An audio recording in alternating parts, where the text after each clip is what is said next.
Alors, voilà une situation assez déroutante. Prenez un mouton adulte, un animal qui a été en pleine forme pendant des années, et puis d'un coup, sans crier gare, il commence à dépérir. C'est un vrai casse-tête pour les éleveurs du monde entier, une sorte de menace invisible qui plane sur leur travail. Aujourd'hui, on va essayer de percer le mystère de cette maladie silencieuse. C'est vraiment ça la question centrale. On ne parle pas d'un jeune animal qui serait plus fragile, non, on parle d'un adulte qui devrait être à son apogée. Et pourtant, il y a quelque chose qui le dévore de l'intérieur. C'est cette contradiction en fait qui rend l'enquête si intéressante. Les symptômes y sont brutaux, on ne peut pas les manquer. L'animal n'arrive tout simplement plus à garder les nutriments de ce qu'il mange.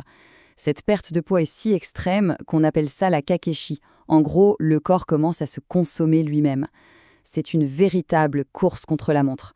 Mais pour avoir une chance de la gagner, il faut d'abord savoir contre qui ou contre quoi on se bat. Bon, après avoir observé tout ça, les scientifiques et les vétérinaires se sont mis au travail. Et ils ont découvert que le coupable, ce n'est pas une blessure récente ou une toxine, non, c'est un envahisseur microscopique, un envahisseur avec un mode opératoire particulièrement retors. Le nom de cette maladie, c'est la paratuberculose, qu'on appelle aussi maladie de Jeune. Et elle est causée par une bactérie au nom un peu compliqué, Mycobacterium avium subspecies paratuberculosis ou MAP pour faire plus simple. Voilà, c'est elle, la source de cette lente et fatale dégradation. Alors comment elle s'y prend, cette bactérie? C'est ça qui est à la fois fascinant et tragique. La MAP, elle, s'installe tranquillement dans la paroi de l'intestin. Là, elle provoque une inflammation tellement forte que l'intestin devient incapable de faire son travail. L'animal a beau manger, les nutriments, eux, ne passent plus dans le sang. Il meurt littéralement de faim, tout en ayant le ventre plein. Et c'est là que l'histoire prend une tournure digne d'un film policier. Le mouton est malade aujourd'hui, mais la cause de sa maladie, l'événement déclencheur, ne date pas de la semaine dernière, ni même de l'année dernière. Non, non. L'origine du mal, elle, remonte à bien plus loin. Écoutez bien cette phrase, issue de la recherche, parce qu'elle change tout.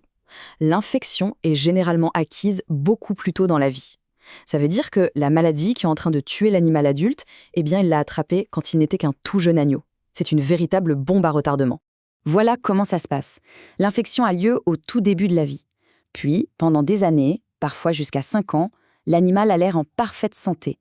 Mais pendant tout ce temps, la bactérie se multiplie, silencieusement dans ses intestins, jusqu'au jour où les défenses de l'animal sont complètement dépassées. Et là, les symptômes éclatent. Mais ça soulève une question hyper importante. Pourquoi si tôt? Qu'est-ce qui fait que les agneaux et les chevreaux sont si vulnérables à une infection qui, de toute façon, ne les rendra malades que bien des années plus tard? La réponse, en fait, se trouve dans leur biologie même.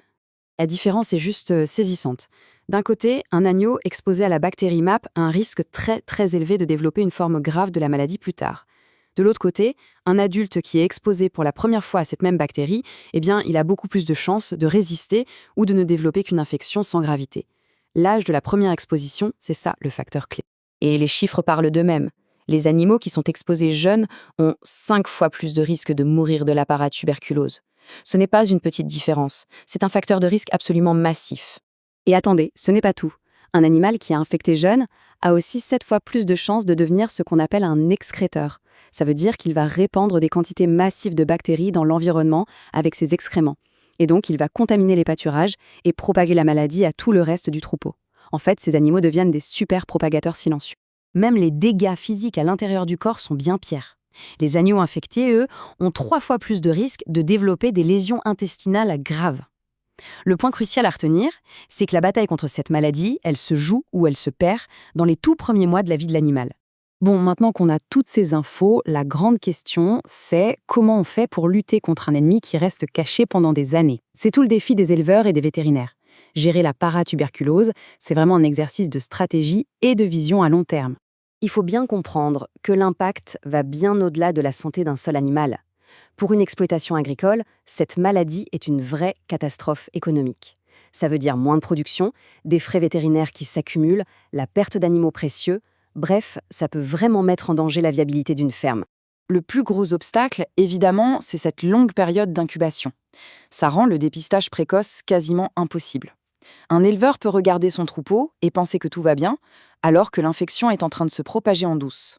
Le premier cas visible, souvent, ce n'est que la partie émergée de l'iceberg. Heureusement, on n'est pas complètement démunis. Il existe des stratégies. La plus importante, et de loin, c'est de protéger les jeunes. Ça veut dire quoi? Ça veut dire séparer les nouveau-nés des adultes potentiellement affectés, s'assurer que leur environnement est propre. Ensuite, la vaccination s'est révélée être un outil très puissant pour réduire la gravité de la maladie. Et enfin, il faut tester régulièrement le troupeau pour identifier et isoler les fameux excréteurs, et comme ça, on casse le cycle de la transmission. Tout ça nous amène à une question un peu plus large. La paratuberculose, elle nous apprend une leçon d'humilité. Et surtout de prévoyance. Elle nous force à ne plus penser en jours ou en semaines, mais à penser en années. Alors, comment est-ce qu'on peut adapter nos stratégies de santé, que ce soit en agriculture ou ailleurs, pour anticiper et combattre des menaces qui se développent dans l'ombre, bien avant qu'on puisse les voir? C'est ça le vrai défi que nous posent ces maladies silencieuses.